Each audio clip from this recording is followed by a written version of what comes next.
Atenção. O senhor acha que ajudaria? O Moisés é meu irmão. Nós poderíamos, eu fiz faculdade tanto da brasileira quanto da nacional. Fiz os dois. Temos tudo para começar, inclusive tem uma paquera que o pastor Maurício é muito amigo, participa dos cultos. Fizemos um café teológico lá, ele participou, enfim. Mas eu queria saber do senhor o que o senhor acha, nesse momento, a nossa igreja em relação à convenção e o que o senhor faria e não faria. Então vamos pela pergunta mais fácil, né? Nossa igreja é associada da convenção há 35 anos. Eu acredito, pastor, que se o senhor puder, esteja numa convenção. Porque você prega na tua igreja que o crente tem que andar em comunhão. Você prega lá que o crente tem que estar engajado. Mas aí o pastor anda sozinho, anda independente, né? Não tem assim. A convenção nacional é muito tranquila, ela não vai fazer nenhuma ingerência na sua igreja. Nunca fizeram nenhuma ingerência aqui. Eles não mandam aqui. A igreja tem governo local, autonomia local. Mas é bom estar na convenção para alguns eventos que você pode fazer, entendeu? Por exemplo, você quer fazer lá um congresso de jovens na tua igreja, mas você tem 15 jovens na igreja. Você não consegue ter força para mobilizar 15 jovens para fazer um congresso. Mas aí tem o congresso da convenção lá, que junta 15 seu, 15 do outro, 15 do outro, 15 do outro, e dá 1000 jovens. Pô, você pode mandar os seus jovens para um congresso desse, né? Você pode adotar isso como uma agenda da tua igreja. Não vão desviar se for para o congresso. Normalmente vão levar bons preletores e tal.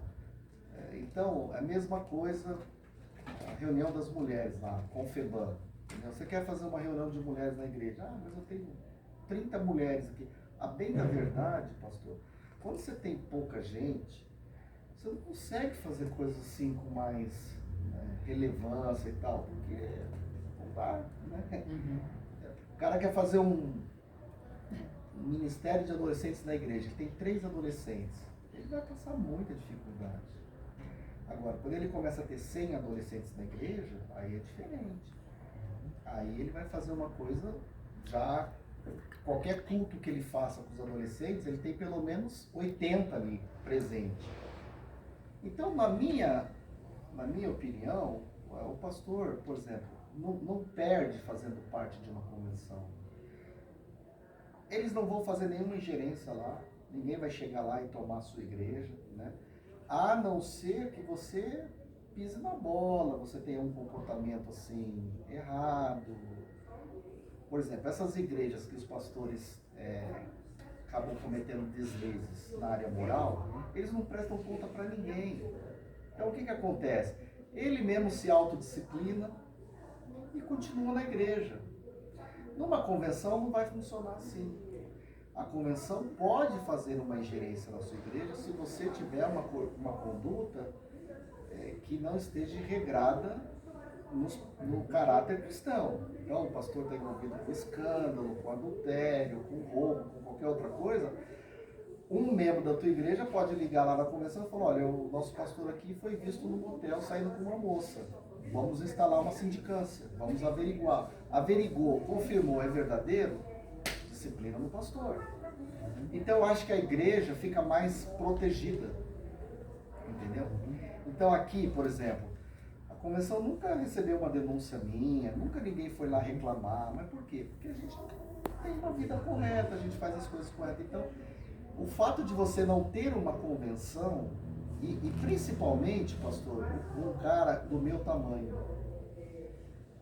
porque a igreja cresce, aí você começa a se achar autossuficiente. Ah, não preciso mais de convenção, não preciso mais de ninguém, não preciso andar com ninguém. Você começa a ficar vaidoso, egocêntrico, narcisista. Ah, porque a minha igreja é a maior igreja do bairro, que não sei o quê. Você começa a ficar meio que envaidecido. E aí você fala assim: poxa vida, mas eu saí quando eu tinha lá 10, 20 membros, né? Pô, eu ia estudar no seminário da convenção. Os pastores de lá vinham pregar aqui, né? Então, eu acho que, assim, na minha humilde opinião, o pastor, faça parte de uma convenção. Você não vai ter nenhum... o que as igrejas têm medo mas e em relação ao plano cooperativo, né? Hoje a convenção, ela está muito mais flexível em relação a isso. Tem igrejas que participam da convenção e mandam lá 200, 300 reais por mês, 500 reais por mês. Hoje você tem, até você pode falar com Moisés, ele é o cara mais indicado, né? O presidente, né? Mas ele criou lá um programa lá que, por exemplo, igrejas pequenas e tal, não dá para mandar o dízimo do dízimo. Tudo bem, você vai mandar lá, sei lá, dentro da sua realidade, 300 reais por mês. Um exemplo, tô dando um exemplo, tá? Tá filmando aí, então é só exemplo, tá? Então, você vai mandar lá 300 reais por mês. Um exemplo. Só que você protege a sua igreja, protege até você mesmo, porque hoje você é o pastor da igreja. E amanhã, quando não for você, quando for um outro? Sim. Então, muito poder na mão do homem, o homem pode se corromper, né? Então, eu creio que essa primeira pergunta sua, eu me posiciono a favor da igreja ser convencional, né? Porque ser independente, andar muito sozinho, eu já vi vários colegas que ficaram independentes, andaram sozinhos, não presta conta para ninguém, não quer saber de ninguém. Lá na frente o cara, por exemplo, quantos missionários aí, independentes, sozinhos, sofreram no campo agora com a pandemia? Os missionários da convenção não sofreram. Por quê? Porque tem uma convenção por trás deles, tem uma junta atrás deles, as igrejas permaneceram ofertando. Segunda pergunta. Se eu fosse começar hoje, o que eu faria? Então vamos lá. Quando eu cheguei aqui na igreja, eu cheguei em 1999. Então eu tenho 20 anos de ministério pastoral aqui, né? Eu fui ordenado em 2000 para 2001. Era uma igreja pequena também. Uma igreja que tinha 60 membros. Então pagava aluguel, não tinha recursos. Era aqueles cultos, eu fazia tudo, eu abria, dirigia, pregava, orava, só não cantava porque sempre fui grosso para cantar, mas igrejas pequenas, você é uma espécie de faz tudo, né? E o que me ajudou, primeiro que assim, pastor, você precisa ter pelo menos 3 ou 4 mentores na sua vida. Você precisa ter alguém que te mentoreie espiritualmente, que seja um discipulador seu. Porque a gente fala que o povo precisa ser discipulado e tal, mas o pastor não é. O pastor acha que não precisa ser discipulado. Eu acho que isso é um absurdo. Eu sou discipulado, eu tenho um pastor que me discipula, né? Um pastor que eu presto conta, né? Um pastor que eu abro meu coração. Então você tem que ter um mentor que te ajude nessa área. Segundo mentor, você precisa ter um mentor na área familiar. Porque os pastores, as famílias dos pastores são muito atacadas, né? Filhos rebeldes, às vezes até o próprio pastor, a esposa do pastor, não caminha junto no ministério, aquela coisa toda. Então você tem que ter alguém com uma veia mais voltada para a família, para não deixar você virar um workaholic, só trabalha para igreja, não tem tempo para a família, não sai, não viaja, não faz nada. Terceiro, você tem que ter um mentor de liderança, alguém que te inspire, que te ajude a enxergar, alguém que faça você sonhar, alguém que você possa falar, puxa, eu estou com essa ideia aqui, o que você acha, tal. Então, um mentor de liderança. E um mentor eclesiástico, alguém que manja de igreja. Porque às vezes o cara até é um bom pastor, mas ele, como líder para a igreja, é horrível. Eu já conheço vários colegas assim. São teólogos, inteligentes, intelectuais. Só que você dá uma igreja na mão do cara para ele conduzir, a igreja não anda, não vai, não cresce, não se desenvolve. Então você tem que ter esses 4 mentores. Então eu vou falar do meu primeiro mentor na área de liderança. Na área de liderança, quando eu assumi a igreja, eu era cru, eu tinha 30 anos de idade. Quantos anos você tem? 23. Então, a idade da minha filha. A minha idade você tinha. É a sua idade. Então eu era muito cru como pastor, né? 30 anos, chegando. Mas tudo bem, a igreja era pequena, eu conseguia. Então, os meus mentores na área de liderança foi os livros. Eu comecei a ler tudo que era livro de liderança, do Bill Hybels, do Rick Warren, do Christian Schwartz, esse livro Igreja Simples. Eu fui lá nos Estados Unidos conhecer essa igreja para ver se era isso mesmo que o livro falava. Então, assim, eu comecei a me alimentar de muita literatura boa, literatura, né? Isso foi me ajudando. Então, eu comecei a ver que esses líderes, quando eles falavam de igreja, eles sempre davam muita ênfase para a estrutura da igreja.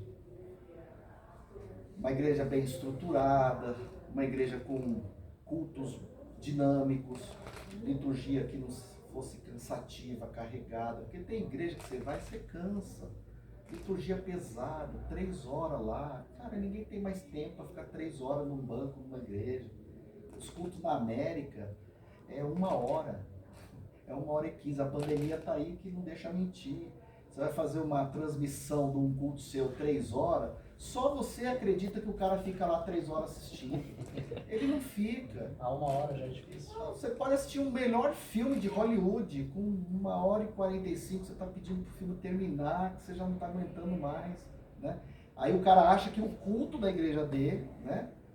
Que o membro fiel vai ficar lá 3 horas assistindo. Então, aí eu comecei a ver que essas igrejas que despontavam eram igrejas bem dinâmicas, um púlpito muito forte, um grupo de louvor muito bom, uma estrutura para cuidar da criança, do adolescente, dos ministérios, enfim. E aí, quando eu comecei a igreja, pastor, eu falei, pô, legal, né? Eu quero isso aí, né? Então eu fazia o que o senhor está fazendo aqui. Eu ia visitar as igrejas grandes, chegava lá e falava, puxa, olha que coisa, que estrutura bacana. Ficava assim, cobiçando, né? Falava, puxa vida, um dia, né? Quem sabe, né? Só que, para você ter uma estrutura como essa, você precisa ter gente, né? A estrutura atrai gente, né? Então, eu fiquei, eu acho que uns 2 anos sem muito crescimento na igreja. Fiquei com esses 60 membros e tal. Então, assim, os recursos eram poucos. Entrava, por exemplo, 10 mil reais de dízimo oferta. Pagava 3 de aluguel, pagava valores chutados, tá? Mais 1.000 para uma faxineira, mais água, luz, contador, isso, aquilo, outro. O salário do pastor, não tinha dinheiro para mais nada. E tinha aquele sonho de ter uma igreja estruturada, arrumada, dinheiro para isso, porque para manter tudo isso, você precisa ter muitos dizimistas. Não dá para manter uma estrutura dessa com meia dúzia de dizimistas, né? Bem, aí, pastor, foi quando eu comecei a perceber que a igreja estava crescendo, né? A nossa igreja nunca foi uma igreja que cresceu assim explosivamente. Ela sempre cresceu por platôs, assim, sabe? De pouquinho em pouquinho. Então, de 60 foi para 80, de 80 foi para 100, de 100 foi para 120, aí foi para 150. Sempre foi uma igreja que cresceu de pouquinho em pouquinho. E hoje, 20 anos depois, a gente tem 650 membros, quase 700 membros. Mas foi assim, foi... Aí quando eu percebi que a igreja estava lá com seus 250 membros, aí foi quando eu percebi que eu comecei a ter um fôlego maior no caixa da igreja, começou a ter mais dizimista, mais ofertantes, aí foi quando a gente comprou esse imóvel, né? Na época pagamos 1.200.000 nesse imóvel, e aí ficamos aqui, onde é o estacionamento, era uma lona, ficava reunido aqui, não tinha tudo isso.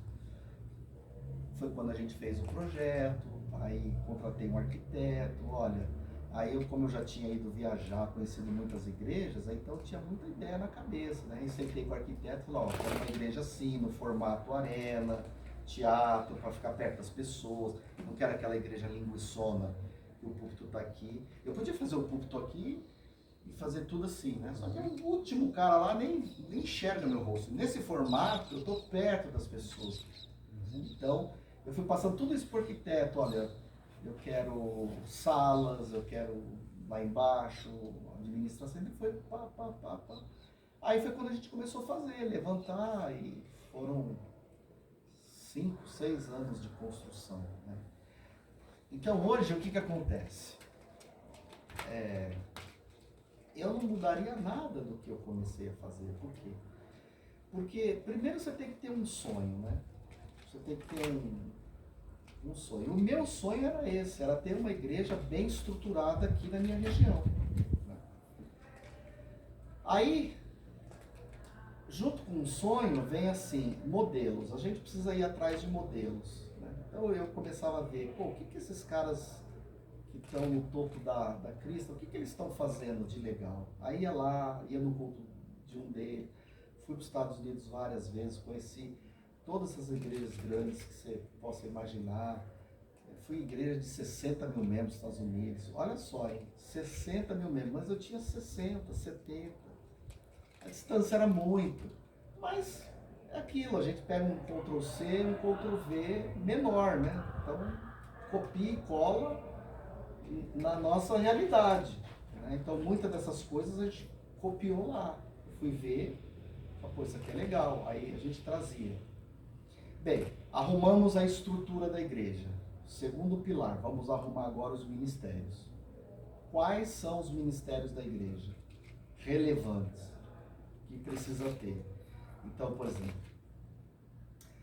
ministério infantil. Hoje, 22% da igreja é público infantil. Eu tenho 150 crianças por domingo, né, espalhadas nessas salas aí. Então, as crianças aqui representam 22%. Então, vamos estruturar o ministério infantil. Então, eu tenho uma pastora que cuida desse ministério, formada em teologia, pedagoga, diretora de escola. Não adianta, eu sei que quando a igreja é pequena, você não consegue ter aquela mão de obra mais qualificada, né? Aparece lá um mecânico, o cara fala, pode dar uma escola bíblica aqui que eu vou dar aula. Nada contra o mecânico, mas às vezes não é a área dele. Ele não é um pedagogo. Ele vai dar a melhor aula, com certeza. Mas é diferente de um pedagogo, né? Um pedagogo, ele, você vê lá, já planeja as aulas, apostila, material, treina professor. É outra pegada. Então, o Ministério Infantil nosso, como que funciona? Todos os domingos. Enquanto está tendo o culto lá, está tendo a escola bíblica aqui, simultaneamente. Entendeu? Por quê? Porque o pai vem para o culto, já deixa a criança aqui, a criança já entra para a sala, já vai direto para a escola bíblica, e o nosso culto é 1h30, no mais tardar. Então, essa 1h30 que está tendo o culto lá, palavra, louvor e tal, né? Ele está aqui. Aí, termina lá, o pai desce, pega a criança e vai embora. Então a gente criou sinergia. Então não são em horários diferentes, são no mesmo horário. Então se você tem um filho pequeno, tem igrejas que faz assim, o culto da escola bíblica é 10 e o culto da igreja é 11h30, um exemplo. Mas cansa o pai, porque o pai tem, a criança não vem sozinho para a igreja, o pai tem que trazer. Então o pai tem que chegar 10 horas, deixar a criança aqui, ficar 1 hora esperando, para depois subir para o culto. Então aqui a gente já faz simultâneo. Enquanto está tendo escola bíblica aqui, está tendo culto lá. E são 150 crianças. As crianças vêm, tem lanchinho para elas, tem tudo, né? Material. Eu tenho 2 funcionárias lá embaixo, que elas passam a semana toda já preparando o material, deixando tudo pronto dentro das salas de aula. O professor vem só dar aula. Entendeu? Otimizar o tempo do cara. Imagina o professor chegar aqui, tem que preparar material, tem que tirar xerox, é muito cansativo. Então, ele já vem, já está tudo pronto. Ele só vem para executar a tarefa, para dar a aula. Aí, esse é o Ministério Infantil.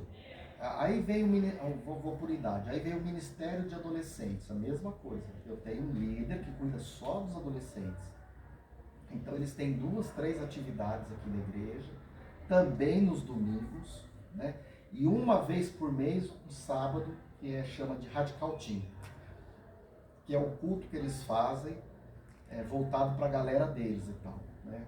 Mas é uma vez por mês, não faço toda semana porque cansa também. Uma das coisas que mais cansa a igreja, isso eu vejo assim, a igreja, quando ela é pequena, ela para se autoafirmar, ela quer fazer tudo, ela quer fazer muitas coisas.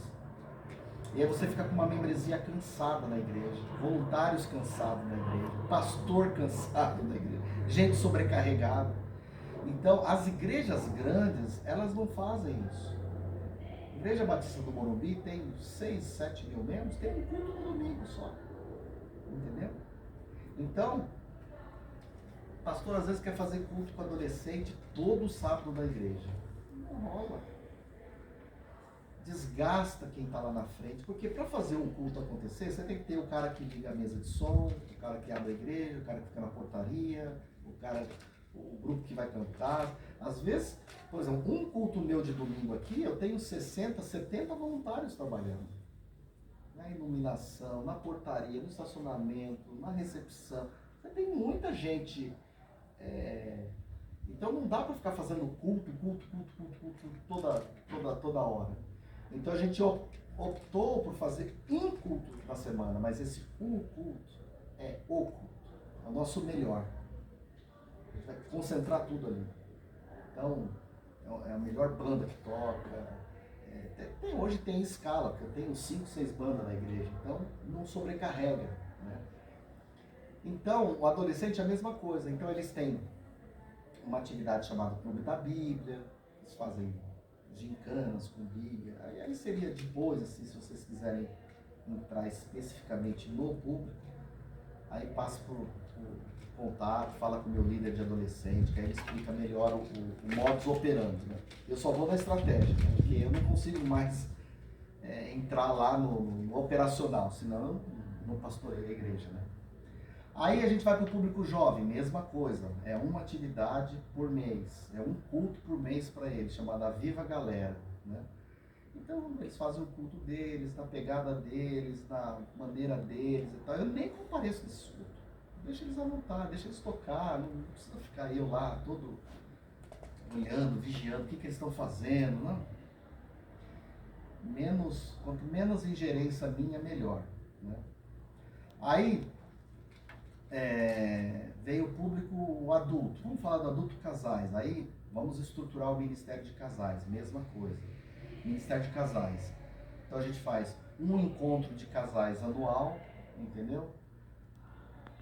Em épocas de vacas gordas, né, a gente levava o pessoal para Águas de Lindóia, Serra Negra. Já fizemos até um cruzeiro de casais aqui, com os casais. E já fiz um cruzeiro com jovens também. Foram 96 jovens nesse cruzeiro. 3 dias em alto mar e tal. Épocas boas, que estava barato, o dólar não estava tão alto assim e tal.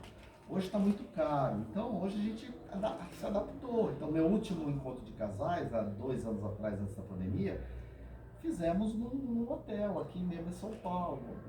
Tinha lá um restaurante, negociei, tenho aqui 100 casais aqui, para vir almoçar aqui, você dá uma sala para mim, só para mim fazer uma palestrinha para eles. Eu tinha interesse, deram a sala para mim, eu fiz lá a pregação sobre família e tal.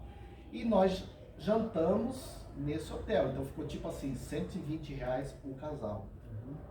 Então, casal, a mulherada gosta, saiu de casa, não ficou uma coisa pesada. Hoje você pode arrumar lá, quantos casais você tem na igreja hoje, mais ou menos? Mais ou menos. Só chuta. 20. Então, você pega ali ou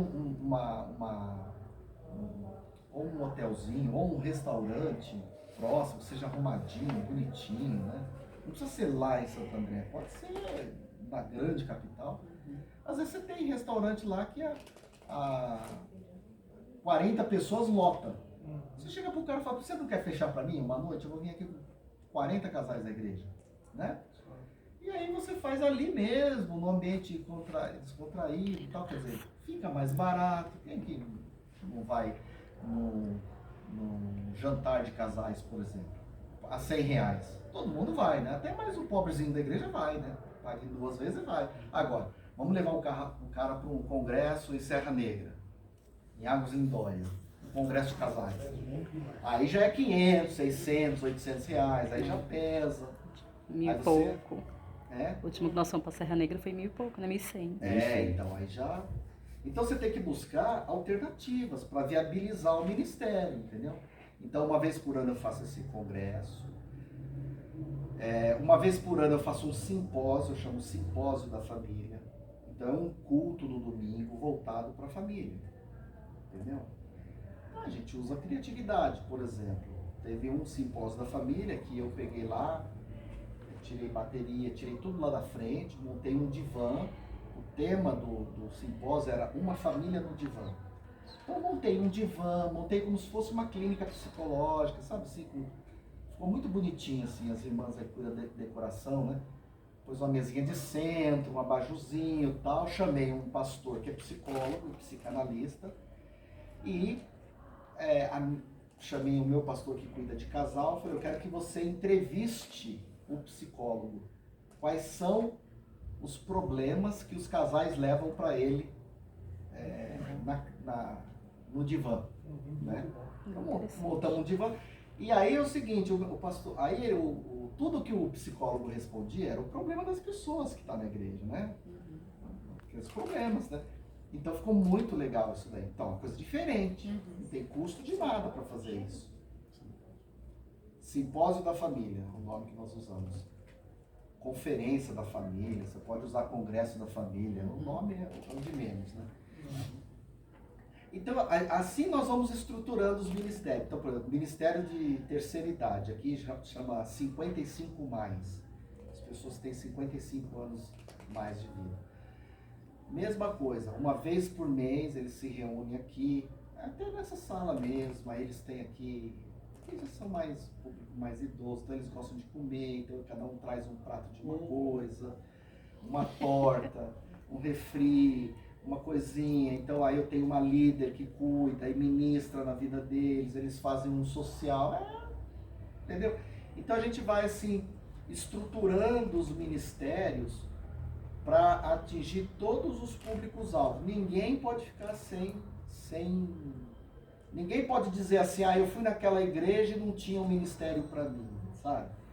Para todas as faixas etárias tem. Se o cara vai se encaixar ou não é outra questão, mas tem. E tem os ministérios que a gente chama de ministérios de apoio ao culto. Então você viu lá o ministério de transmissão, ministério de som, de iluminação, multimídia, os que recebem os visitantes lá. Eu tenho um ministério, tem pessoas, tem camisas, a camisa dessa cor azul, dessa cor. Eles vêm e eles ficam, eles identificam os visitantes, né, as fichinhas lá, e eles recebem essas pessoas junto comigo lá. Então, a ideia é o acolhimento, é acolher essas pessoas. Então, esses ministérios é a mesma coisa. Então, o pastor senta no início do ano, monta um planejamento com eles. Olha, como que nós vamos fazer o louvor, né? Então, por exemplo, vamos na liturgia do culto. Como começa o culto, por exemplo? Quando nós éramos igreja pequena, eu tinha uma pessoa só para fazer a abertura do culto, né? Hoje nós não temos mais isso. Toma muito tempo isso, né? Então a gente quer otimizar o tempo do culto. Então como que funciona hoje? Tem um cronômetrozinho lá, né? 5 minutos, né? Regressivo, né? 4, 3, 2, 1, pum. Quando zerou o cronômetro, já acende as luzes e o louvor já entra tocando. Não tem mais aquela abertura, o cara vai querer ler um salmo, aí o cara se empolga, prega o salmo, aí fica, aí ora, aí ele chama a existência as coisas que não são, como se já... Aí o cara fica ali 15, 20 minutos na abertura. Gente, nós estamos no século XXI. século XXI você tem que ter agilidade. O seu culto não pode ser um culto meloso, né? O culto tem que ter. Então, por exemplo, aí já entra lá o líder de louvor, bom dia, boa tarde, a paz, você que veio aqui adorar a Deus, pum, já começa a música. Aí canta as 5 músicas direto, são 5 músicas. Antigamente, normalmente as igrejas são assim, né? Canta 3, aí vem a oferta, aí depois canta mais 3 ou 2, não é assim? Aqui não, canta 5 direto, né? De preferência sem mantra, porque líder de louvor, você que é o líder de louvor lá? Não, eu Quem faço que é? parte, mas o líder não veio, pode ver. Tá. Normalmente todo líder, todo grupo de louvor tem um mantra. O que é o mantra? O cara canta uma música e vai ministrar. Aí fica lá. Aí canta outra música. Cara, canta 5 músicas, 5 ministrações. Por isso que eu falo, é um mantra, né? Que vai cansando as pessoas, não aguenta. Já tá difícil ouvir o cara cantar, ainda mais ele tentar pregar. Já tem um pregador, já tem alguém que vai exercer essa função no culto, já tem alguém que vai pregar. Então aqui a gente fala para os músicos assim, você canta, deixa que pregação já tem. Vocês podem até achar mesmo, nossa, são muito técnicos, né? Mas não é, sabe o que é? É porque assim, num culto de 1 hora, se você canta 5 músicas direto, dá 20 minutos. Agora, num culto de 1 hora, 5 minutos, aí em cada intervalo o cara fica 2, 3 minutos ministrando, aí vai para 40 minutos. Aí, o que vem após, né, o que vem pregar, já vem pressionado pelo tempo.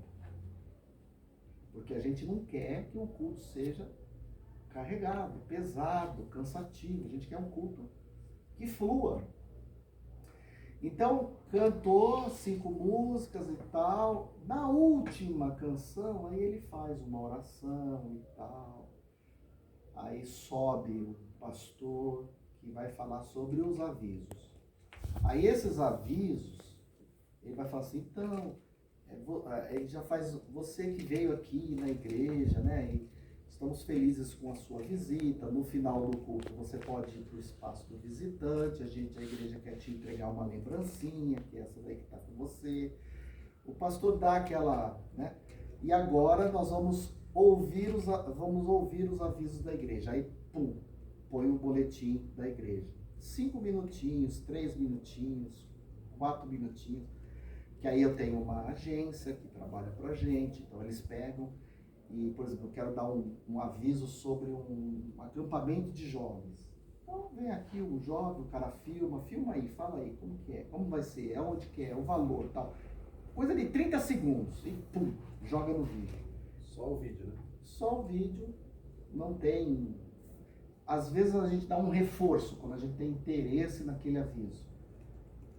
E às vezes não deu tempo de soltar o aviso, foi uma coisa que a gente decidiu sexta-feira, e o vídeo é gravado na segunda, né? Então não dá para esperar gravar o vídeo na sexta para soltar no domingo, né? Então às vezes não deu tempo, aí a gente vai de boa. Mas 95% é o vídeo. Depois você entra lá no site da igreja, você vai ver lá os boletins. Aliás, o nosso site está fora do ar, porque a gente pediu para a agência reformular ele todinho, né? Eu estava cansado também, precisava de uma reformulação. Bem, nesse tempo, se o culto começa às 9 horas, então mais ou menos 9h30, 9h40 terminou.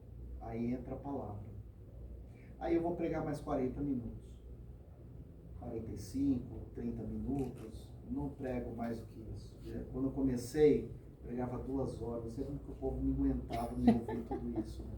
1h30. Hoje não. 35, 40 minutos. Mas bem encaixado, bem dinâmico, com apoio de multimídia. Então eu estou falando, tá aparecendo lá o PowerPoint, o fundo, a tela, o tópico do que eu estou falando, já prepara tudo antes o PowerPoint para a equipe. Então o nosso culto fica dinâmico, fica um culto de 1h15, 1h20, entendeu? Eu sempre pensei assim, o cara tem que sair da igreja com, já acabou. Do que ele sair daqui, não vi a hora disso acabar, saturado. Sempre gerar nele o gostinho do quero mais, para ele voltar no outro domingo. Entendeu? Então, assim, eu não faria nada diferente do que eu fiz. Tudo isso estruturando a igreja, estruturando os ministérios, formando líderes, tudo isso está na essência dessa igreja, uma igreja acolhedora, uma igreja que... Uma vez, eu digitei, você pode até fazer esse teste aí, você digita no Google, Igreja Batista Pedra Viva, tá? Vai aparecer lá o nosso... E o Google tem uma ferramenta que chama avaliação. Pessoas que vieram, visitam a igreja, vai lá no Google e põe lá o que achou da igreja. E tem as estrelinhas lá, né? De 0 a 5. 5 é a melhor avaliação, né? Aí um dia eu olhei ali, aí tava 4.8. Eu fiquei curioso, eu quero saber o que essas pessoas estão avaliando a igreja. Aí entrei lá no Google, aí isso não é os membros, é os caras que visitam a igreja. Que vai lá, aí coloca assim, gostei da igreja porque os banheiros da igreja são limpos. Faz muita diferença. Tá 4,8, né? Aí, Ótima nota. você tem aí a avaliação? Pode Sim. ler aí, lê aí a A última avaliação. avaliação do local, de tudo um pouco com a Maria. Estive num local em um casamento, mas gostei muito do ambiente. Muito importante a parte do elevador, com isso ajuda na acessibilidade de todos. Tá vendo? Muito Isso bom aí- ambiente, maravilhoso, amei conhecer todos ali. Então, isso daí não é membro, é o cara que está visitando. Aí eu comecei a perceber o seguinte, eles estão elogiando o acesso, o elevador, a iluminação, o ar-condicionado, o banheiro, né? Aí eu comecei a perceber, falei, tá vendo? A gente acha que o cara vem para a igreja, que ele vai falar, o louvor tava top, o pastor ungidão. Nada, o cara tá preocupado com o banheiro. Aí você vai nas igrejas, o pastor deixa faltar papel higiênico no banheiro, sabe? Aí a luz do banheiro lá, o diácono viu que queimou, não troca, então o cara vai Isso cagar no faz muita escuro, diferença. né? Não é? Você vai às vezes no banheiro, não tem um espelho para as mulheres. Mulher gosta de espelho no banheiro. Depois eu vou te mostrar o banheiro lá. Tem um espelho no banheiro das mulheres que vai de fora a fora, porque elas querem passar o batom, elas querem pentear o cabelo, Tirar quer foto. quer fazer as coisas. Então a gente acha que o cara tá preocupado com o pastor, né? Com a palavra. E eles estão, se você ver aí as avaliações, Sim. você vai ver que é tudo isso. Aí eu falei, bem, é aí que a gente tem que, né? Então, ter uma estrutura boa, um ambiente legal, né? Assim, criar uma coisa... porque o ambiente também ajuda, né? O ambiente ajuda. Mas na época de Jesus não tinha nada disso. Mas aí, meu irmão, você está falando de 2000 anos Já atrás. faz muito tempo. Não tinha Instagram, não tinha Facebook, não Tem que tinha se adaptar. transmissão, não tinha nada. Mas, então eu tenho que, para ser uma igreja primitiva, eu tenho que fazer daquele modelo. Faz um buraco no chão. Então, entendeu? Então, Olha o que a mulher falou aqui, ó. Gisele, há 3 anos atrás. Participei de um encontro de mulheres, uma igreja muito organizada, bonita e de fácil acesso. O banheiro é igual ao de um shopping. aí, 5 estrelas. Faz a Tirou até diferença. foto do banheiro aqui. então, você vê, essas coisas que mostram o quanto é importante você ter uma estrutura boa, né? Então, por exemplo, essa mulher, eu não sei se ela hoje está na igreja ou não, mas Sim. assim, se ela tivesse que voltar e procurar uma igreja aqui na região, qual igreja você acha que ela iria? A do banheiro do chão. Entendeu? Pastor, esse crescimento desse tempo, o senhor acha que, devido ao quê? A visão da igreja, acolhimento, amor, discipulado? Então vamos lá, como é que eu cheguei na visão da igreja? Nossa igreja, então, ela tem 3 pilares, né? Somos uma igreja que ama Deus, somos uma igreja que acolhe e somos uma igreja que discipula. Então, como que a gente chegou nesse tripé? Eu peguei todos os meus líderes, levei eles para um retiro E aí eu fiz um brainstorm com eles. Eu falei assim, qual deveria ser a visão da nossa igreja? Peguei um flip chart desse e falei assim, eu quero que você me fale em uma palavra, não é um textão, é em uma palavra, o que é mais forte aqui na igreja? Aí o cara, comunhão, acolhimento, pregação, infantil. Cada um falava uma palavra. 80 pessoas, 80 líderes. Aí eu falei assim, eu vou construir a visão da igreja em cima dessas palavras que vocês falaram. Aí eu peguei essas 80 palavras e falei, tudo isso da dinâmica que eu fiz com eles. Eu falei assim, qual é a palavra que mais repete? Então eu percebi ali que tinha 3 palavrinhas que mais repetia. Acolhimento, tudo que está envolvido em acolhimento, acolher e tal. Toda uma reunião com 80 pessoas. Se um fala que a igreja é acolhedora, eu até desconfio. Mas no ambiente de 80, 30 falaram que a igreja é muito acolhedora, então, opa, eu acho que eu tenho que ser sensível ao Espírito, a Deus, entender que uma virtude, uma qualidade da igreja é que a igreja é acolhedora. Então foi aí que nós montamos a visão. As 3 palavras que mais apareceram nesse brainstorm. É como se eu chegasse para você aqui, você está com sua liderança aqui. Me fale em uma palavra como que é a igreja lá. Ele vai falar uma.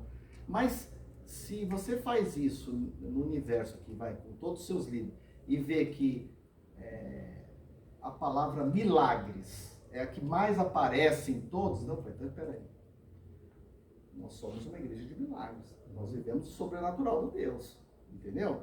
Então foi assim que saiu a visão da igreja. Então hoje eu tenho os pastores, cada pastor cuida de um pilar desse. Então o pilar chamado acolher tem todos os ministérios. Depois eu vou te mostrar lá embaixo que eu tenho o organograma disso daí. Então tem o organograma. Todos os ministérios voltados para acolhimento. É tipo uma rolemã que eu fiz aqui. Né? Aí eu tenho o ministério de discipular. Então todos os ministérios que giram em torno dessa, entendeu? E cada pastor desse é um guardião. Ele vai guardar cada pilar desse. Mas e antes de você montar toda essa liderança, como que você chegou? Antes de você montar toda essa liderança. Então, uma coisa que me ajudou foi assim, eu sou formado em marketing. E eu sempre trabalhei em multinacionais, empresas top, empresas que tinha no mundo todo, tal. Então eu já venho de um ambiente extremamente... tem pastores que o cara, ele foi para o seminário muito cedo, estudou, fez teologia, um cara muito preparado, mas ele não tem a vivência empresarial, de gestão. Ele tem a vivência espiritual, ele é um bom historiador bíblico, ele é um bom pregador, ele é um bom diácono, só que às vezes ele não sabe fazer um planejamento, né? E como eu vim do ambiente secular, quando eu cheguei na igreja, então eu lembro que, por exemplo, minha primeira reunião com a minha liderança era mais ou menos uma reunião como essa aqui, eram poucos líderes, uma igreja de 60 membros, eu tinha meia dúzia de líderes. E eu falei assim para eles, vamos fazer um planejamento estratégico para a igreja, para os próximos 5 anos, aonde a gente quer chegar. Nossa, eles quase infartaram, porque não era assim, né? A igreja batista, você sabe como que é, né? Vamos orar, vamos no monte, vamos pedir revelação para Deus e tal. Ninguém gosta de fazer planejamento. Pastor, mas o meu líder de adolescente, pastor, mas eu não sei fazer um planejamento. Aí o que eu fiz? Eu me reuni com eles, eu vou ensinar vocês a fazer um planejamento. Aí eu ensinei eles, olha, o planejamento é assim, é assado, tem que ter isso, tem que ter as ações, quem que vai organizar, quem que vai cuidar, como que vai ser isso, como que vai ser o calendário da igreja, onde nós vamos encaixar. Aí foi quando eu sentei com eles e estabeleci um planejamento estratégico para os próximos 5 anos. E aí eu me reunia de 2 em 2 meses com eles e falava, e aí, meu irmão, daquele planejamento lá, o que você executou? O que foi feito? O que não foi feito? Qual foi as suas dificuldades? No que você acha que não está andando? Entendeu? Então, feedback. Então, aí a primeira turma foi assim, planejamento. Como se você sentasse com toda a sua equipe hoje e falasse, bem, qual vai ser o meu planejamento? Então, você é o pastor principal da igreja, você tem muitas ideias na sua cabeça e tal. Mas aí você tem lá a irmã do marketing lá, entendeu? Ela pode ter um planejamento de marketing para a igreja, planejamento de comunicação para a igreja. Então, ó, nós vamos, pastor, começar aqui pelo nome da igreja. Qual é o nome da igreja? Tem pastor que põe o nome da igreja que assim, até Jesus tem vergonha daquele nome depois, né?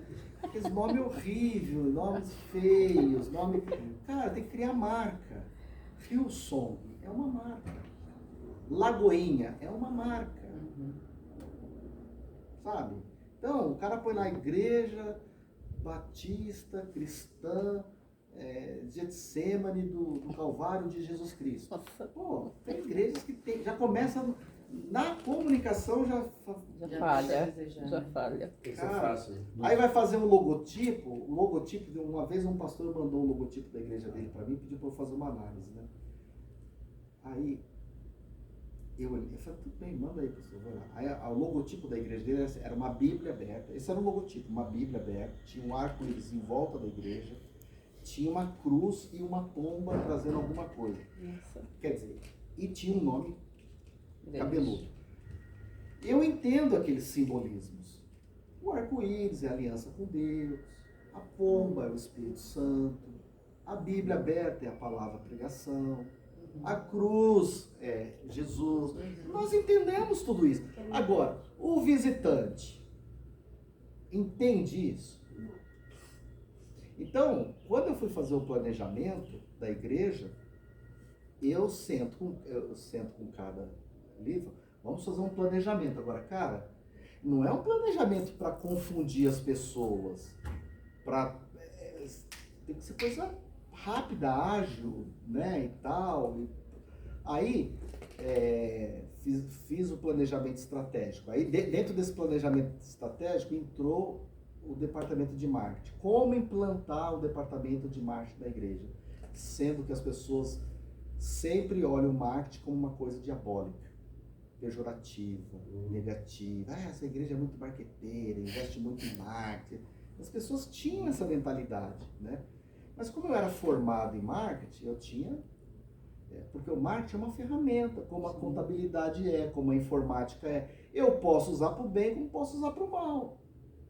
Eu sou um contador, né? Eu vou fazer a contabilidade da igreja. É uma ferramenta. Eu posso ser um contador do bem, como posso ser um contador do mal. Se eu fizer tudo direitinho ali, bacana, é legal. Se eu fizer uns esquemas, caixa 2 e tal, eu vou estar usando uma ferramenta para o mal. Então, o marketing é a mesma coisa. Eu posso usar o marketing para fazer um folder bacana, uma comunicação legal, como posso usar o marketing para fazer o que o Valdomiro faz, o que esses caras fazem. Campanhas, só visando o lucro. Então, irmã, eu fui fazendo o planejamento, a reunião com esses líderes, né? E aí, eles foram encaixando, pô, que legal, agora a gente tem um planejamento. Por exemplo, eu tenho um calendário anual da igreja. A gente já entra em janeiro já sabendo tudo que a gente vai fazer. Entendeu? Tudo. Quantos encontros vai ter com jovens. Não é gostoso trabalhar assim? Aí vem os caras espiritualizar. Nossa, mas aí o Espírito Santo, né? Tadinho dele, né? Ele não tem espaço na igreja, já está tudo planejado, organizado. Cara, o Espírito Santo ama uma igreja que se planeja. Porque o Senhor é organizado, né? Exatamente. Na criação, você vê que ele é organizado. Primeiro dia, segundo dia, terceiro dia. Ele vai organizando tudo. Não é tudo no improviso, tudo do jeito. Não. Agora vamos fazer. Aí, Agora vamos fazer isso. Pô, mas não avaliou, não viu, sabe, não teve feedback. Não, já vamos fazer outra coisa. Não. Então aqui a gente faz um planejamento. Então, já tem um planejamento para o Ministério de Casais, já tem um planejamento para o Ministério Infantil, já tem um planejamento para tudo. Até para mim como pregador, eu tenho um planejamento de mensagem. Eu sei o que eu vou pregar o ano todo. Entendeu? Eu vou fazer uma pergunta um pouco mais até, não vou dizer íntima, vou dizer assim primária.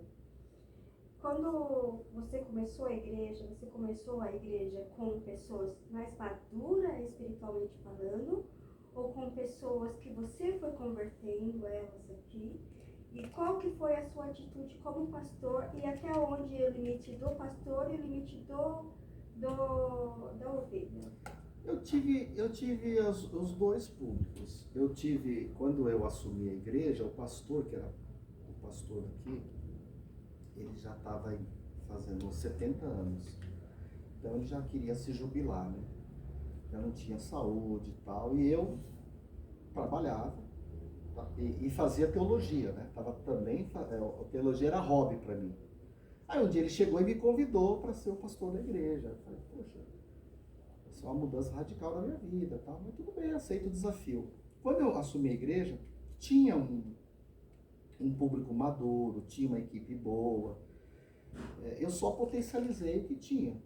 E tinha aqueles novos que estavam chegando, que foram se convertendo. E eu sou um cara muito assim, eu olho para a pessoa, se eu enxergo nele um talento, eu invisto. Se eu vejo que é tranqueira, que não quer, eu não perco meu tempo.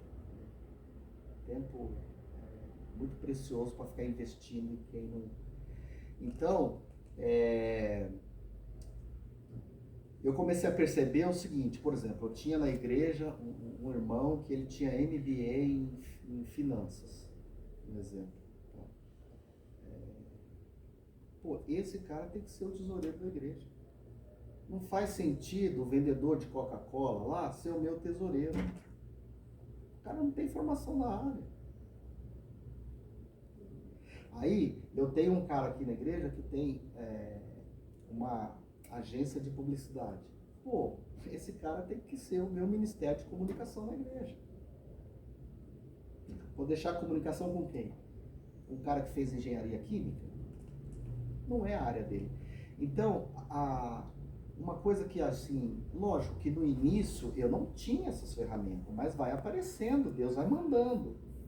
Então, se Deus mandar aqui um cara com, por exemplo, chega uma pessoa nova na igreja, aceitou a Cristo e tal, aí a gente vai conhecendo, né?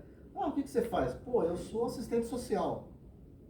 Ah, vem cá, tem a área social da igreja, entra aqui, ajuda a gente, faz projeto e tal. Então, a gente vai meio que, aqui não é uma igreja que tem assembleia. Ah, vamos eleger, vamos votar. O Batista tem muito disso, né? Vamos votar quem vai ser o diretor de evangelismo. Aí põe um cara lá que, não tinha ninguém, o cara levanta a mão, vai eu mesmo, né? Não. Então aqui o meu pessoal, por exemplo, louvor. No início, igreja pequena, qualquer um canta, né? Você pega um papagaio e põe no culto e fala, canta aí, ajuda no louvor aí. Hoje não. Hoje o louvor da igreja, que a igreja fica grande, você fica, né? Tem mais visibilidade, então todo mundo quer cantar numa igreja grande, que os equipamentos de som são melhores e tal. Todo mundo. Só que às vezes o cara, não tem condições nenhuma. Não estudou música, não sabe ler partitura, é uma negação, é desafinado. Então hoje como que funciona? O cara quer chegar e cantar, então tem aquele pastor lá, que é o pastor que cuida de louvor. Vai fazer uma entrevista com ele. Você canta aí pra me ver. Entendeu? Desculpa, irmão. Tô vendo que não é a sua área, né? Lógico, quando a igreja é pequena, você tem os dois públicos. Mas quando a igreja vai crescendo, eu acho que você começa a ser um pouquinho mais seletivo, aí você começa... Eu lembro, por exemplo, tinha um baterista aqui, se desse uma diarreia no cara, não tinha quem tocava. Hoje eu tenho 5, 6, 7 bateristas na igreja. Então toca bem aí, cara, porque se você ficar com frescura aí, ó, tem 7 aqui na fila, querendo entrar, querendo seu lugar. Então, assim, eu creio que, eu não sei se isso serve de parâmetro para todas as igrejas, mas eu acho que a maioria das igrejas você sempre vai ter um grupo maduro e um grupo ainda em desenvolvimento. Então hoje, por exemplo, o que aconteceu? Hoje eu já estou numa outra configuração. Hoje eu já nem cuido mais dos ministérios. Por quê? Eu não tenho condições, a igreja tem 20 ministérios, eu vou ficar cuidando, eu não faço mais nada, né? Só fico... Então hoje eu tenho os 2 pastores que são período integrais da igreja, que eles cuidam dos ministérios. Eu fico solto para fazer isso que eu estou fazendo com vocês, para fazer visita, para pastorear, para pregar, entendeu? Já não me envolvo mais com nada, assim, que faça ministério. Você faz as visitas às famílias da igreja ou em casa? Assim? Quem quiser, se um pai de santo me ligar aqui e falar, vem tomar um café comigo, eu vou. Pastor, Para evangelizar, é claro, né? essa parte de planejamento, quando a gente fala um pouquinho da parte de planejamento financeiro, como o senhor iniciou com os seus investimentos iniciais na igreja e manteve eles até hoje, ou hoje são outros tipos de investimentos? Então. Qual que o senhor nos aconselha, inclusive, nessa fase que estamos? Quando comecei, irmão, vendi o almoço para pagar a janta. É a nossa realidade, né? Não, toda igreja pequena é assim, né? Você tem quantos membros lá? Você falou? Eu esqueci. Tem os membros da quarta, os membros do domingo, os membros de Chuta 15 em número, 15. chuta o número. Se tiver uma festa assim, que vai ter Não, uma comida de sem dar graça, uma 80, né? pinoqueada, ou pinóquio, 80 né? membros. 80 membros. Eu acho que contando a partir dos adolescentes, né? 70, 80. 70. Então, você deve ter uns 25, 30 dizimistas na igreja. Quanto, Nenê? É isso? Por aí. Por quê? Porque você pega 80, mas aí deu 80, 20 são criança não dá dízimo. 10 são adolescentes, também não dá dízimo. 10 está desempregado. 10 está desempregado. Aí você tira lá, por exemplo, vamos pegar o casal, onde só o marido trabalha, a mulher é dona do lar. Aí é o dízimo só, não é? Então você deve ter lá uns 25, 30 dizimistas. Então quando nós tínhamos 60 membros, não era diferente. Então aí o que a gente fazia? É o que eu te falei aqui no início, cara. Pagava aluguel, salário do pastor, uma faxineira, água, luz, telefone e acabou. Não tinha investimento, então. Não dava para pagar investir. só os custos, né? Investir como, né? Só assim. Mas e quando começou a melhorar, qual o Aí investimento? sim, aí quando eu percebi que a gente começou a fazer um caixa, quando a gente chegou em 200 membros, de 60 para 200, aí eu fui para um aluguel maior na avenida, porque a igreja não ficava na avenida, ficava numa travessa. E travessa é aquilo, o McDonald's vai para a travessa, o Starbucks vai para a travessa, lojas americanas vai para a travessa, posto de gasolina fica em travessa.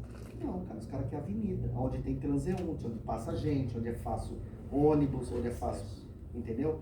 Então, nós estávamos numa travessa, o nome da Rua do Lixão. Imagina se essa moça do Facebook, aí do Google, fosse na igreja nessa época, Rua do Lixão. Já viu, né? Aí quando foi com os 200 membros, eu falei, puxa vida, aqui o ambientezinho tá pequeno para nós. Vamos começar a crescer, aí nós alugamos aqui na avenida, lá no Trevo. Quando vocês estiverem indo embora, vocês vão ver, não sei se vocês passaram ali, vocês viram uma Ultra Farma? A igreja era em cima da Ultra Farma. Eu pagava tipo 3 mil de aluguel aqui, fui para pagar 5 lá. Mas valeu o investimento, porque lá cabia 200 pessoas. Mas não tem estacionamento. Não tinha estacionamento e não tinha sala. Não tinha. Vocês querem fazer uma parada hidráulica? Não. Eu vou lá, o pessoal pode Tá bom. Aí, meu irmão, quando a gente foi pra lá, aí, tipo assim, se entrava 10 mil por mês, passou a entrar 30. Aí sim a gente falou, opa, agora a gente tá... Aí eu lembro que a gente guardava assim, tipo, R$1.000 por mês. Mas só guardava mesmo. Só guardava. Então não tinha nenhum tipo de investimento assim. Não, a gente queria comprar, mas não tinha dinheiro. O imóvel na avenida é muito caro e tal. Mas, de qualquer forma, vamos juntar. E juntamos 1.000, só que todo mês. Aí um mês colocava 2.000, no outro só 500. Aí durante 5 anos a gente foi assim, né? Guardando. Quando a gente foi ver, a gente já tinha o quê? Uns 500 mil reais no banco Legal. guardado. Né? Então a gente era bem disciplinado por isso. Mas esse guardado ele ficava numa poupança? Fazia investimento, CDI, no que dava lá. Hoje dá aí 1%, Sim. não passa disso. Né? Bem, aí quando a gente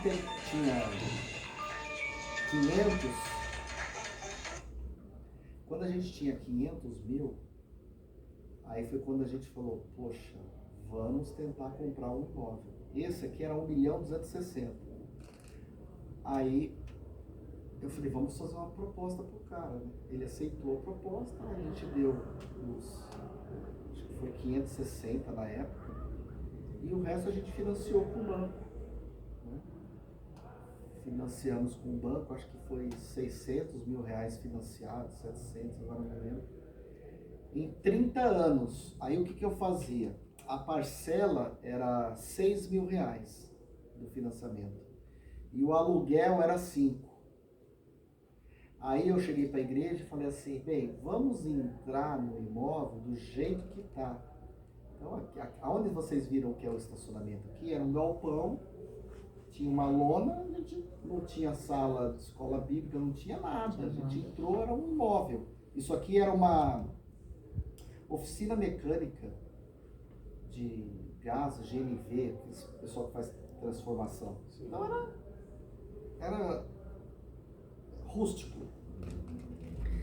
Só que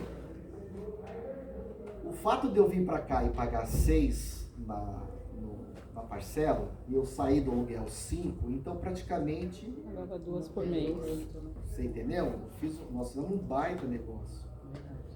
E aí o que eu fazia? Eu fazia assim, eu falava pro tesoureiro, ó, sabe aqueles milzinhos que a gente junta e tal? Vai juntando, e aí você paga sempre a do mês e vai adiantando as últimas. Porque era aquela tabela que as parcelas iam reduzindo, saque, eu acho. Então eu lembro que as últimas parcelas era tipo assim, 300, 400 reais. Aí eu pagava do mês e pagava tipo 10 do mês e mais 10. Quer dizer, uns 30 anos nós pagamos em 3. Glória. Uns 3 anos estava pago. Aí foi quando eu contratei um arquiteto e agora está pago, agora vamos construir. 8 meses para fazer a planta. Foi assim, a planta ia, voltava, discutia, como a gente vai fazer? Até as leis da prefeitura, recuo que tem que deixar, a altura que não pode ultrapassar, a igreja acessível, tem que ter lá o projeto do bombeiro. Então, quer dizer, foram 8 meses organizando, planejando e tal. Aí, quando eu falei, puxa, gostei da planta, é essa aí.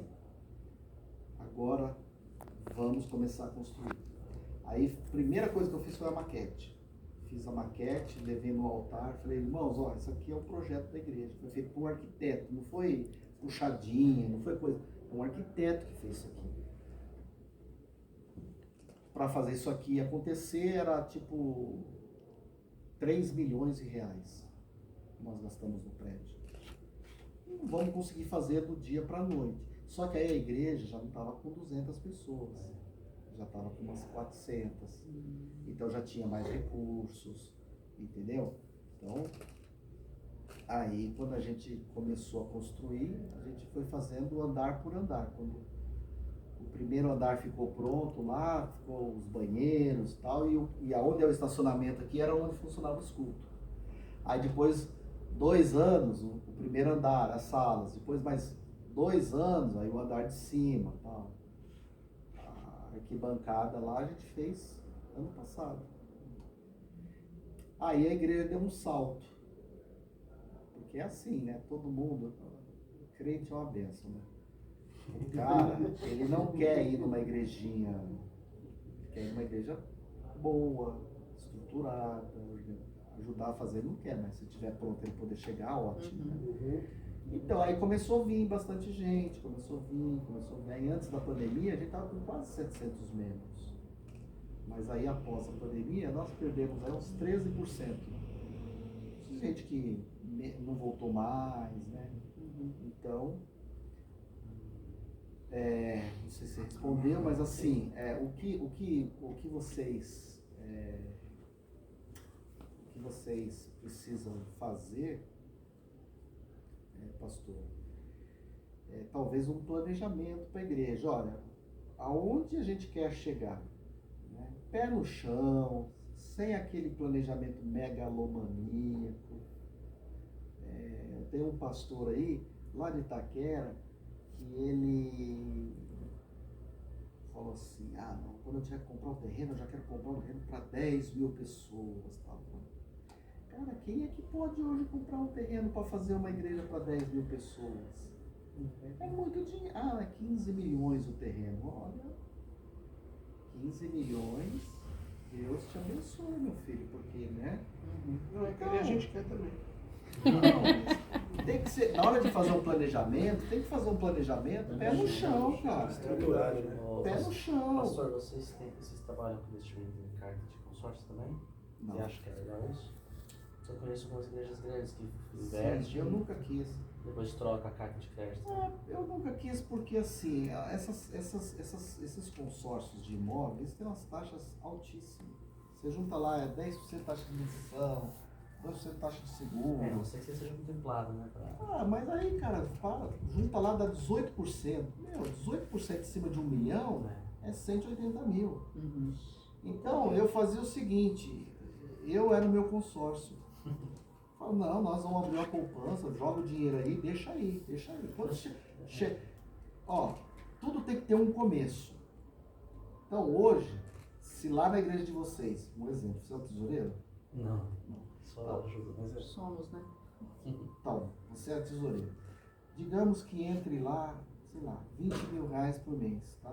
Então vocês pagam lá, não sei quanto de aluguel, água, luz, despesas ministeriais, não sei se tem funcionário, pastor, enfim. Digamos que dos 20 você gaste 18. Você está lucrando 2, não tá? Começa com esses 2.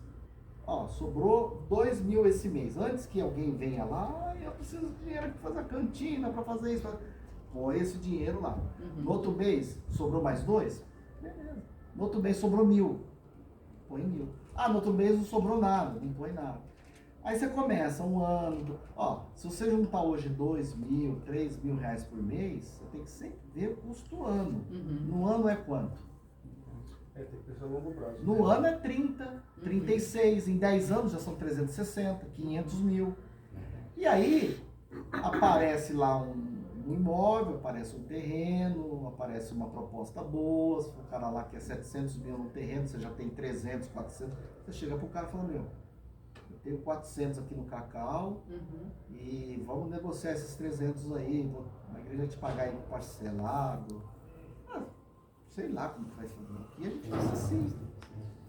Então tem que ter um começo, né? O que não pode é a igreja entrar 20 e todo mês bater 25, 30 de despesa. Aí você está dando um tiro no pé. A longo prazo você vai endividar a igreja vai ter problema, aí o pastor tem que ir no público, dar o chapéu do Valdomiro, chorar. Eu não estou conseguindo pagar o meu programa, o aluguel, o bibibi, aí vai. Então assim, tem que ser bem técnico, sabe? Bem detalhado, né? Bem detalhado. Então, entrou 10, a igreja tem que gastar 6. Entrou 20, a igreja tem que gastar 15. Entrou 100 mil, a igreja tem que gastar 70. Tem que sempre deixar uma quirela. Fundinho de reserva. Hoje o senhor tem uma pessoa que toma conta disso, administrativo, só de finanças. Vocês usam softwares ou vocês usam aplicativos gratuitos como Excel? Desculpa. Hoje tem um software pago da igreja, assim, que comprou para poder fazer toda a gestão financeira, né? Toda a gestão de tudo. Eu tenho um software chamado InChurch. A gente conhece. Então, eu, tudo, membro, eu tenho, se você pode perguntar o que você quiser, que a gente tem estatística. Porque tem alguém que Que toma conta disso, né? Realmente, não sei. Essa Programa. moça mesmo que abriu aí, Uhum. ela que toma conta. Legal. Então ela sabe, eu pergunto para ela, quantos voluntários eu tenho na igreja? Ela vai lá no church. Por quê? Porque o cara entra como membro, ele tem uma ficha, que nem um prontuário médico. Nome, endereço, sexo, data de nascimento, onde ele trabalha, a formação dele, de que igreja ele Faz o veio. banco de dados deles, né? Tenho tudo dele. Ah, esse cara tá no louvor da igreja, então vai aparecer lá no software. Ele é da equipe de louvor. Ah, ele é da equipe de recepcionista, vai aparecer lá, Ministério de Recepção. Então eu chego para ela e falo assim, eu quero saber quantos voluntários eu tenho na igreja. Pum. Ah, tem 227 voluntários. É esse número mesmo que tem. Legal. A gente, como não tem recursos ainda, então a gente está fazendo no Excel mesmo, fazendo todo o cadastro. Mas no início eu fazia no Excel também. Exato. No início eu Importante fazia é no Excel. fazermos aí até termos, né, condições Eu para... pago R$130 por church por mês, cara. Nossa, não quero não. Só que assim, você me pergunta, quantos jovens tem na igreja? Você tem todos os dados lá. Lá aparece. Quantas crianças? Aparece. Quantos líderes? Lá aparece. Quantos dizimistas? Todos os que, né, que a gente sabe que faz o Pix e tal, vai lá, aparece lá. Todos os dizimistas que eu tenho. Quanto pessoal da terceira idade? Aparece. Quantas pessoas eu tenho nos grupos pequenos da igreja? Aparece. Quantas casas? Aparece. Eu tenho informação para tudo aqui. Legal. Quanto eu gasto dos 100% que a igreja tem de receita, quanto que eu gasto para manter a estrutura funcionando? Então, a gente conheceu o Church, mas o Church que a gente conhecia não tinha essa parte financeira. Lá eu tenho Talvez uma essas moça, são as extensões que eles têm? deve ser as extensões. Ah, legal. Então eu sei, por exemplo, hoje, 69% do que entra na igreja vai para manter a estrutura. Para manter essa estrutura funcionando, a cada R$10 que entra na igreja, São esses fixos. 7 é para manter a estrutura, que é 8 funcionários, entendeu? São todos custos fixos. É a água, é a luz, é a manutenção do ar-condicionado, dos funcionários. Tudo que é feito na igreja, que envolve a estrutura, a cada R$10 que entra, 7 é para isso. 20% do que entra na igreja são custos ministeriais. Então, por exemplo, qual o custo que eu tenho com o Ministério Infantil? O lanchinho que é dado para as crianças lá, entendeu? Investir no Ministério de Adolescentes. Fizemos um passeio com eles, entendeu? A gente começou a separar agora isso por ministério, né? Então aqui funciona assim, 60, esse número hoje está assim. Se você pegar 2, 3 anos atrás, 80% do que entrava era para construção. A gente estava construindo, comprando bloco, areia, pedra, cimento. Agora, hoje é assim, 69% estrutura, 20% ministérios e 11% manutenção do prédio. Então eu precisei pintar o prédio tudo agora não, mas daqui 3, 4 anos tem que pintar a parede, vai descascando, vai gastando. Um problema lá, entupiu lá o negócio, tem que chamar um cara para desentupir. Então, hoje 11%. Então, a tendência, quando a igreja vai crescendo, vai tendo mais dizimistas, mais ofertantes, né? Aí esse número vai caindo, percentualmente falando. Mas onde entra o planejamento? Você vai fazer um planejamento de onde gastar. Exatamente. Né? Legal. Muito bom. Posso emendar outra pergunta aqui? O pastor, eu já vi que o senhor tem projetos sociais aqui na igreja, no ministério só disso. O projeto social da igreja é voltado mais internamente ou vocês têm algo mais missão urbana? Os dois. Os dois. Legal. A missão urbana é mais assim voltado em questão de cestas básicas ou outros tipos de ajudas? Então, esse pessoal que estava em reunião agora, eles estão de olho numa favela que tem aqui, né? É um morro. E eles chamaram lá o pastor dessa favela, tem um pastor lá, que não é da nossa igreja.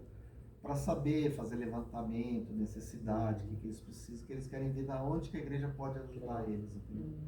Então você tem, a gente fez aqui agora no Natal Solidário, botamos 50 crianças de favela, assim, que não tem nem o que ganhar no Natal. Então, apadrinhamos essas crianças, aí presentinho, sapato, tênis. Isso não é só com cesta, né? Esses outros você Fizemos uma festa aqui para eles, alugamos piscina de bolinha, fizemos um evento social com eles, entendeu?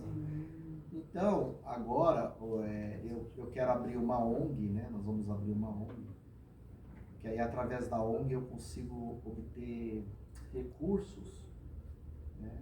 Empresas que apoiem. Só com o CNPJ da igreja não é possível isso.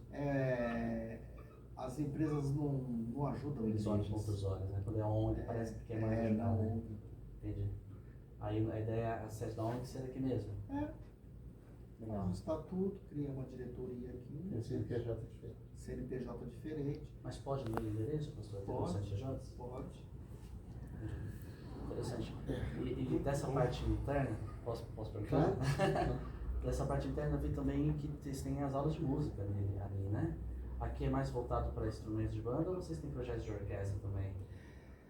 Meu sonho é ter uma orquestra, mas eu ainda não tenho Nós temos muitos assim, tecladistas, bateristas, mais guitarristas, de banda, né? mas assim, o cara da flauta, o cara da orquestra. O cara da flauta aí, ó.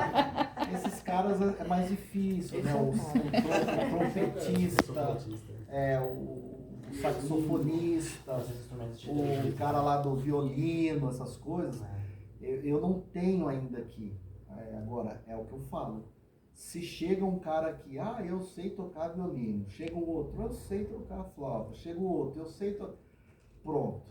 Eu já vou me articular para ver se eu consigo montar uma orquestra. Até mesmo pensando pelo lado social, é algo que atrai bastante. Né? Então. As criançadas para vir aprender instrumentos. Isso, e pode ter um projeto aí, né? conseguir recurso, Exato. entendeu? Sim, interessante. Eu queria fazer um paralelo aqui. O pastor ele não sabe que ele me mentoreou esse tempo todo, porque não teve contato direto, mas teve a inspiração, porque foi meu professor. Vocês perceberam quantas coisas que tem na nossa igreja que é muito parecido? Sim. O projeto social nosso é muito bom, a estrutura de culto, a visão de igreja, a maioria do... E a gente está arrumando. Mas escala maior, né? Nós estamos na página 3 e ele já está na 150. Pastor, a maioria dos detalhes que o senhor deu aqui, nós pensamos isso. Com exceção ainda da convenção, que hoje à noite tem uma reunião lá, porque esse processo de pandemia que atrasou, né? Que atrasou.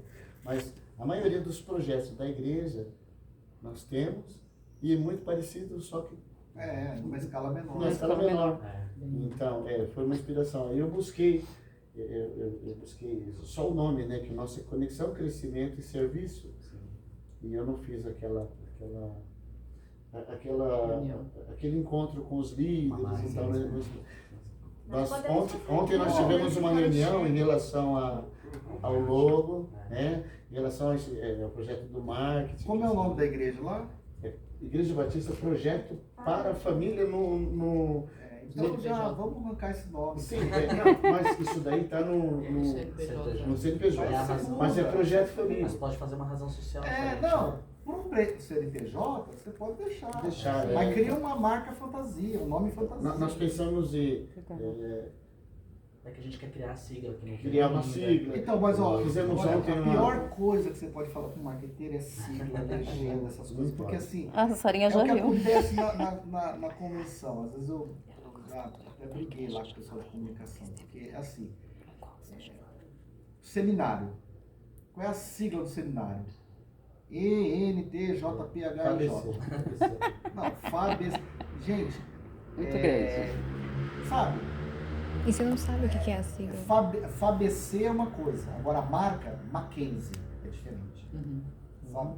Então, não põe a sigla, nome de igreja, não põe Eu vejo assim, por exemplo, o que tem de igreja que tem nome de projeto família, se você ir lá no Google digitar, vai vir 300 de igrejas.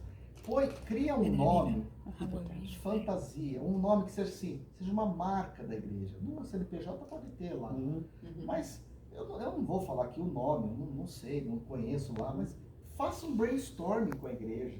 Irmãos, a moça não é de marketing?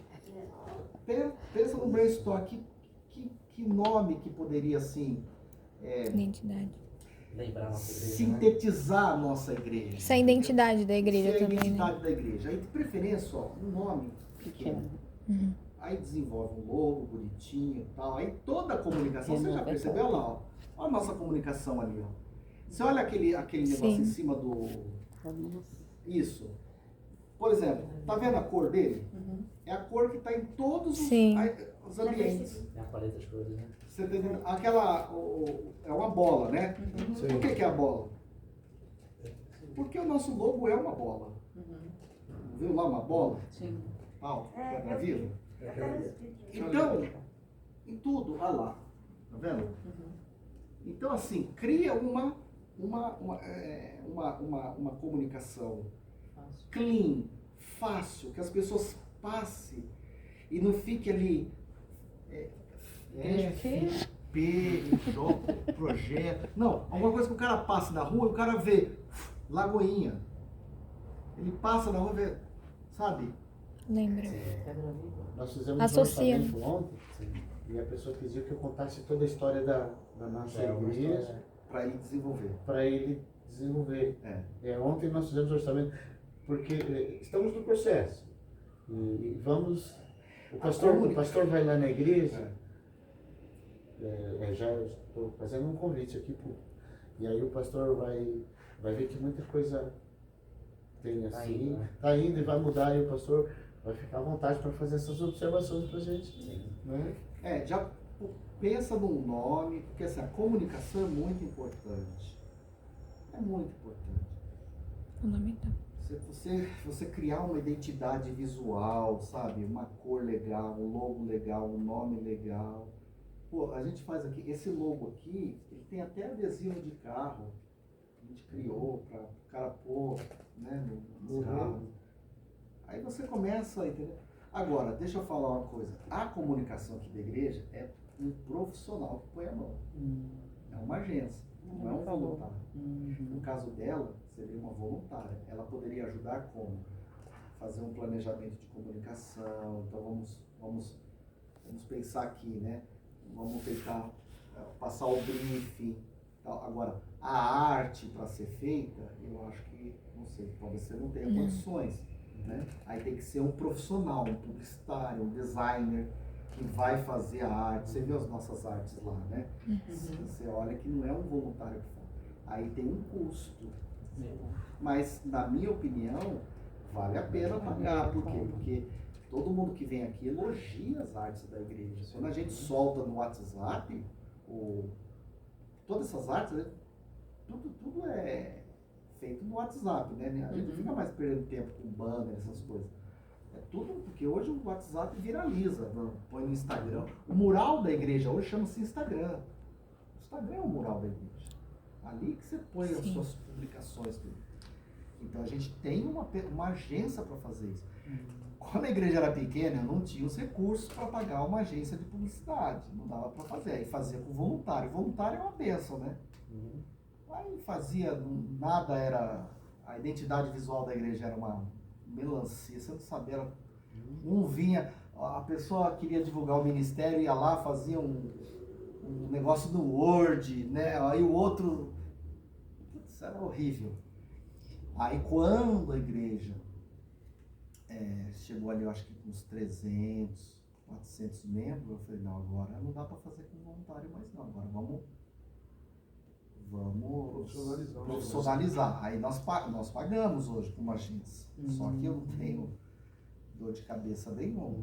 Agora, se couber no orçamento de vocês, se couber, tem a agência aqui. Eu fiz uma proposta para o meu publicitário aqui para abençoar as igrejas pequenas. Então você vai pagar, tipo assim, R$1.000 por mês, mas ele vai cuidar de toda a sua comunicação. Ah, mas é muito caro para mim. Talvez agora. Mas se você tiver condições lá na frente, contrata o cara. Aí ele vai fazer tudo, logotipo para você, vai te ajudar, faz 3, 4, 5 logotipos, você escolhe, sabe qual que ficou melhor. Aí vai fazer uma arte, você quer divulgar lá uma agenda da sua igreja, alguma coisa, um culto, sabe, com foto. Pô, fica uma coisa profissional. Tem igrejas que pagam mil reais para um cantor e cantar, entendeu? Eu prefiro pagar para minha agência fazer a minha publicidade. Porque a minha demanda aqui é enorme. É enorme. O cara faz aqui para mim e eu não pago 1.000, eu pago mais do que isso, claro. Né? Não dá para pagar 1.000, agora eu já pago bem mais.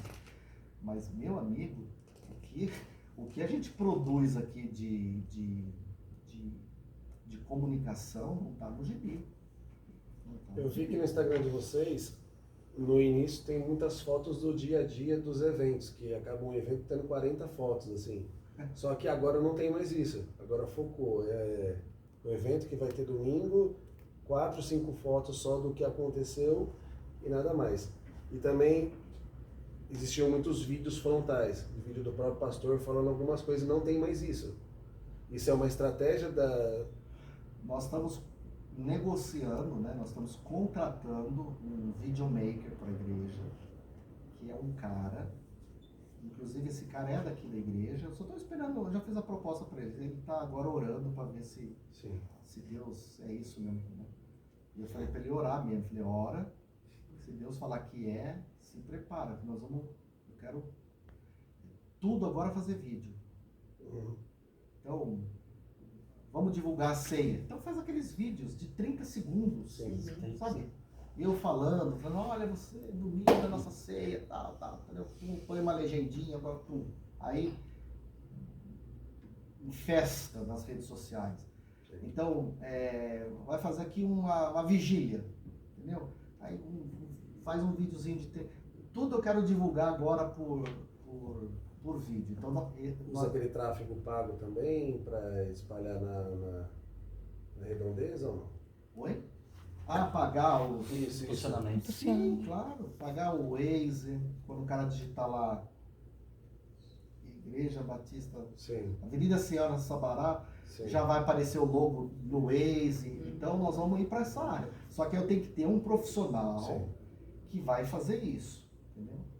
Esse cara vai me custar aí mais um salário por mês e tal, mas ele vai fazer para nós, entendeu? Legal. Mas tudo isso gera um custo, né? Tudo gera um custo, por isso que eu estou falando, 10% tá pouco para nós, né? Fazer tudo isso com 10%. Né? Mas, o que acontece? Por exemplo, eu quero divulgar a escola bíblica dominical. Esse cara vai vir aqui, vai fazer umas tomadas, vai gravar uma aula funcionando a professora Zara. E aí põe uma musiquinha de fundo, né? Aí faz um chamariz, você traz sua criança para a igreja. Aí tudo coisinha de 30 segundos, 1 minutinho no máximo, ninguém tem paciência para abrir um vídeo de 10 minutos hoje para ficar vendo. E aí, dispara, rede social, WhatsApp, aí o cara já joga no grupo de família, tudo. Então a gente vai divulgando a igreja, entendeu? Então os vídeos aí onde a gente vai mais crescer agora na área de comunicação. Muito bom. As igrejas grandes têm isso. Sim. As igrejas grandes têm isso.